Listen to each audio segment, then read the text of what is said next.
এক নম্বর, ইমানটাকে শুদ্ধ করবেন, শিরক মুক্ত ইমান আনবেন।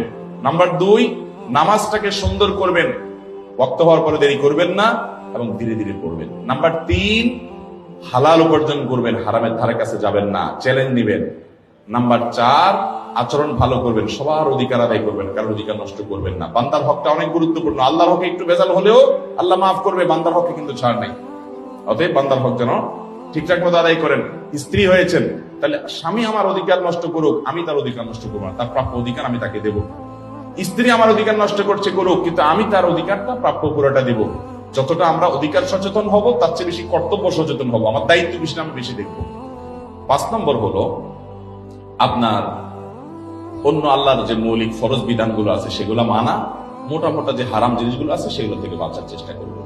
এভাবে যদি আমরা 5 কাজ করি, ইমান ঠিক করি, নামাজটা সুন্দর করি এবং হালাল উপার্জন করি, আচার আচরণ ভালো করি, সবার অধিকার ঠিকঠাক মতো দেই, মোটা দাগে ফরজগুলো রোজা রাখা, যাকাত দেওয়া ইত্যাদি, হজ করা, এগুলো যদি মেনে চলি এবং হারাম কাজ, জেনা, ব্যভিচার ইত্যাদি থেকে বেঁচতে হই, ইনশাআল্লাহ একজন আদর্শ ভালো মুসলমান হতে পারবেন।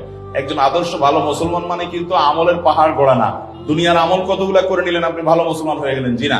ভালো মুসলমান হতে হলে এই পয়েন্টগুলো আপনাকে মাথায় রাখতে হবে। আল্লাহ তাআলা আমাদের তৌফিক দান করুন।